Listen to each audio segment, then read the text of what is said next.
Porque nós vamos conversar agora sobre direitos e deveres. E o assunto hoje é energia elétrica. Mas antes, eu quero que você participe do nosso programa através do WhatsApp, tá bom? Você também pode fazer as suas perguntas, tá aí o número na sua telinha, tá bom? Participe, porque nós queremos que você tenha, no mínimo, os seus direitos atendidos. E é por isso que nós começamos agora Direitos e Deveres no nosso Bom Dia News.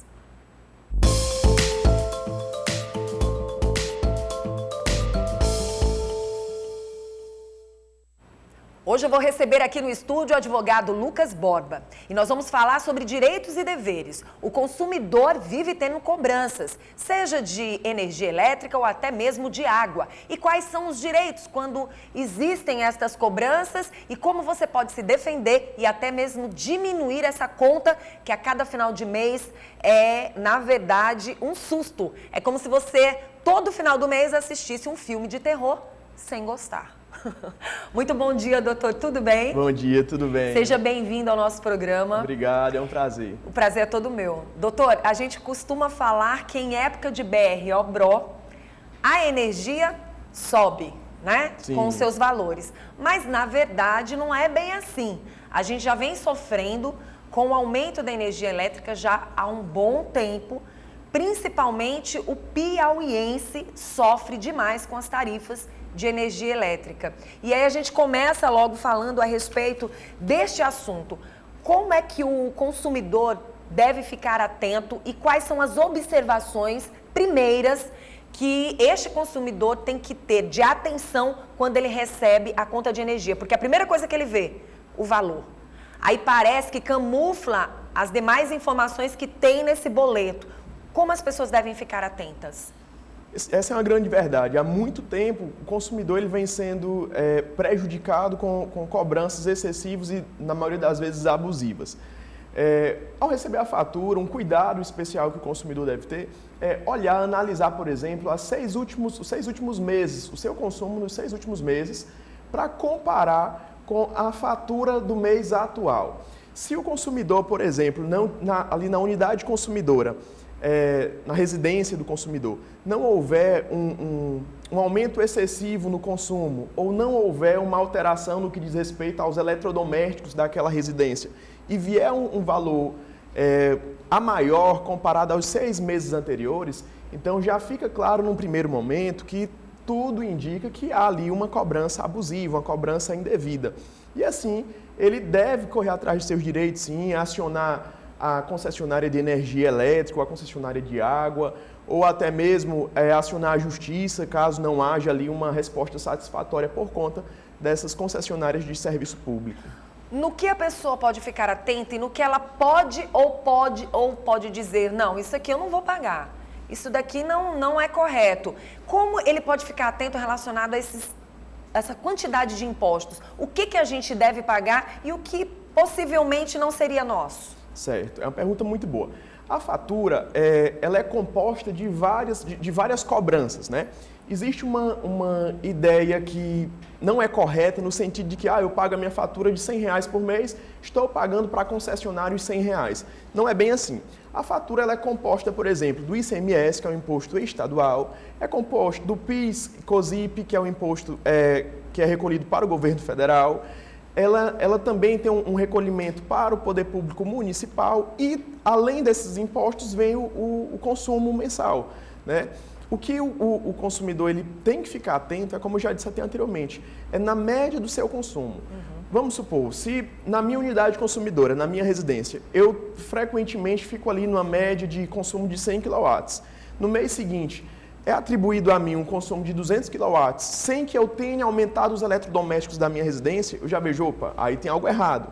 Então, eu vou poder me manifestar, fazer um requerimento junto à concessionária de serviço público e assim requerer a diminuição. Então, o ponto principal é atentar para o consumo mensal, o consumo daquele mês, né? O consumo de quilowatts daquele mês e comparar com os meses anteriores.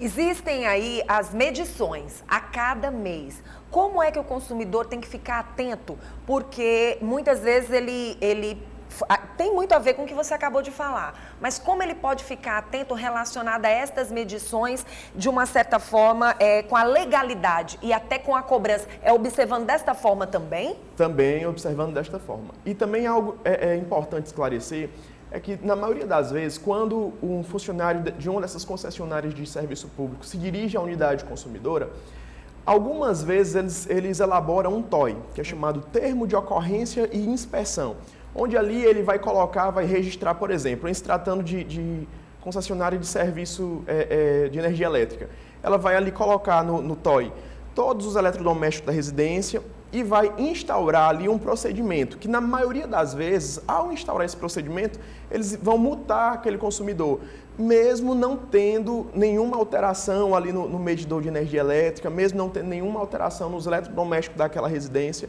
Então, é interessante, no momento da confecção desse TOI, desse termo de ocorrência e inspeção, que é feito pelos funcionários dessas concessionárias, é importante verificar o que está sendo preenchido nesse termo, se os eletrodomésticos estão sendo listados ali, realmente são da sua unidade consumidora, né, para que você possa questionar no momento futuro.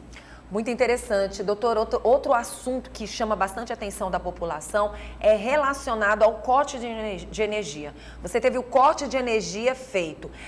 Mais ou menos quanto tempo este consumidor pode ficar sem pagar esse boleto por uma necessidade? Certo. Nós temos uma resolução da ANEEL, que é a Agência Nacional de Energia Elétrica, onde ela vem regulando essas questões. Quando que é devido, quando que não é devido o corte de energia elétrica. Lá nessa resolução, ela vem dizendo que é possível cortar após 15 dias do vencimento. Mas um detalhe, esse corte só pode acontecer se houver uma notificação prévia ao consumidor. Muito embora tenha vencido, mas ele não foi comunicado, não foi advertido de que o seu fornecimento de energia elétrica poderia ser suspenso, se ele não tivesse essa comunicação prévia, esse ato é ilegal. Inclusive, vai ensejar aí o dano moral, onde atingiu o direito da personalidade, feriu o princípio da proporcionalidade, da razoabilidade, levando em consideração que a suspensão do fornecimento de energia ele é um ato mais gravoso, né? Enquanto a concessionária ela pode se utilizar de outros meios para receber aquele valor que está em atraso. Como, por exemplo, pode se valer de uma notificação extrajudicial, enviar uma correspondência pedindo para que o consumidor faça o pagamento. Ela pode, por exemplo, se valer de inserir o nome daquele consumidor nos cadastros de malpagadores, né, que é o SPC, o Serasa. Pode até mesmo entrar com ação de cobrança contra aquele devedor, ao invés de chegar lá e já fazer o corte da energia elétrica, que é um ato mais gravoso, né, e prejudicial ao consumidor. Digamos que ele tenha sido notificado no mesmo dia. Neste mesmo dia, se ele não pagar a conta, ele pode ter o corte? Não, isso acionado? não pode. Porque a gente tem visto isso em algumas situações. Sim, acontece com frequência. Mas esse é um ato ilegal e arbitrário da concessionária. Ela tem que dar o prazo mínimo de 15 dias para que ocorra esta suspensão do fornecimento de energia. Interessante que o doutor está falando. Vamos abrir os olhos e ficar atentos. Você recebeu uma notificação hoje. Necessariamente você não tem essa condição financeira hoje. 15 dias, então, né? Isso. Mais ou menos. Então, você recebeu essa notificação 15 dias após o recebimento daquele boleto. Então, se você não teve condições naquele momento, ela não pode cortar ali, e se tiver que cortar, ela ainda tem que, no mínimo, dar 15 dias. Então, seria mais ou menos um mês dentro deste... Exato, mais ou menos um mês. Geralmente, até passa um pouquinho mais, porque geralmente eles dão 30 dias da fatura, o vencimento da fatura, né? Quando chega na unidade consumidora até o vencimento, geralmente fica em torno de uns 30 dias, e após o vencimento acresce mais 15 dias. Né? Então, isso é algo que eu acho que a maioria das pessoas, da população, não estavam atentas. Muitas pessoas passam por situações desagradáveis, vergonhosas, diante de uma pressão. Então, esse tipo de pressão não pode acontecer. Exato. E relacionado à volta dessa energia, você pagou, tem até quanto tempo para receber essa energia de volta? Eles têm até 24 horas para fazer a religação. E também acontece muito, na prática, esse lapso temporal ser extrapolado. Já tem casos que demoram 48 horas, 3 dias... é um absurdo, principalmente quando se trata ali de uma residência que tem idosos, que tem crianças e que pessoas que precisam, de um certo modo, mais ainda, né, desse serviço essencial que é o serviço de energia elétrica. Nos últimos dias, tem acontecido uma pressão psicológica na vida do consumidor que paga a sua energia elétrica. Acabou aquele prazo, aquelas condições de não ter o corte de energia durante a pandemia. Mesmo nestas condições, a população não tem que ficar em desespero. A lei mostra que não se pode fazer esse corte da noite para o dia. Exatamente, não se pode fazer. É necessário respeitar esse prazo, como já foi dito, que está lá previsto na resolução da ANEEL. O consumidor ele também pode se valer, por exemplo, de alguns outros mecanismos, pode se dirigir até a concessionária de energia elétrica, pedir para que mude a data do vencimento, eventualmente tentar ali um parcelamento, a fim de que não haja essa interrupção do fornecimento de energia elétrica de forma arbitrária e de forma ilegal, como acontece vez ou outra nos nossos dias, né? Doutor Lucas, na verdade a gente queria poder informar a população dessa forma, porque eu acho que hoje a maior queixa de verdade é relacionada ao corte, que de uma certa forma acaba sendo dessa forma desastrosa. Muitas pessoas acabam saindo dos seus trabalhos, muitas pessoas passam por dificuldades para poder correr e pagar a conta, muitas vezes sem a condição, né? Exato, é o que mais acontece. E aí você tem os seus direitos e realmente é de engasgar, viu, gente? É de trelar na língua quando a gente sabe que o assunto é energia. Aí, para finalizar, o assunto relacionado à conta de água, funciona da mesma forma? Também, funciona da mesma forma. É necessário também haver um aviso prévio.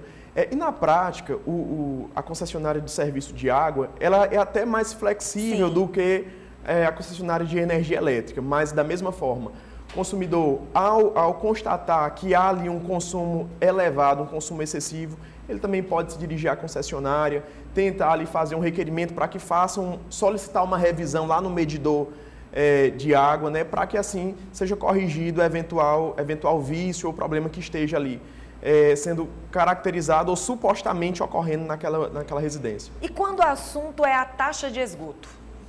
Então, esse é o dever do consumidor pagar? Sim, é o dever. Agora a gente tem que ter muito cuidado com relação a essa taxa de esgoto, porque ela é muito questionada, inclusive na via judicial, no que tange ao valor que é cobrado, né? Mas é um dever, sim, é um dever de ser recolhido. Nós já temos algumas perguntas aqui, a gente já ia encerrar, mas o nosso telespectador está participando e a gente fica extremamente feliz. Vamos lá. Por que os encargos são tão altos quando o assunto é o talão de energia? Então, esse é o grande problema. Eu queria só que as pessoas pudessem... a pessoa não quer nem dizer o seu nome, só quer fazer a pergunta. Então, esse é o problema, como já foi dito bem no início aqui da entrevista. Por que são tão altos? São altos em virtude da nossa carga tributária, né? Como já dito também anteriormente, dentro do consumo ali da fatura, eles vão embutir o ICMS, que é o Imposto de Circulação de Mercadorias e Serviços, vai imputar também ao consumidor o PIS e COFINS, que ela é destinado à Seguridade Social, vai haver o recolhimento também no ente público municipal e vai acrescer da taxa de distribuição de energia elétrica e da taxa de transmissão de energia elétrica. Ou seja, é uma cesta, são várias cobranças que são embutidas ali dentro daquela fatura. Então bom que fiquem atentos, né? Sim, sim. Se nós estivéssemos uma carga tributária menor, com toda certeza o valor ali daquela fatura seria também bem menor. Pois é, vivemos num estado tão quente que poderíamos ter uma energia bem mais em conta, sim, né? E a população está ficando atenta sobre isso, então sim, é bom que tenha a sensibilidade de diminuir um pouco mais essa energia, porque a gente já paga tantos impostos. Sim. Já pagamos impostos sem ser no próprio talão, fora do próprio talão, ainda temos que continuar pagando os impostos lá no talão e a gente tem que ficar atento realmente, porque no final de tudo os ricos são os pobres, como as pessoas costumam dizer, porque são eles que pagam as contas dos grandes. E isso não é certo. Chega de pagar a conta dos outros, né? Viu? Mas olha, a gente falou de direitos e deveres aqui com o Lucas Borba, advogado, e nós vamos dar continuidade. Por quê? Falar dos direitos e deveres é importante, mas também entender como a gente pode evitar um pouco dessa conta cara no final do mês é melhor ainda. Certeza. Então, muito obrigada pela sua presença. Eu que agradeço. Continue aqui com a gente, tá bom? Porque agora, gente, depois dos direitos e deveres, a gente vai mudar de assunto, não. Nós vamos continuar nesse assunto, porque você acabou de conferir direitos e deveres.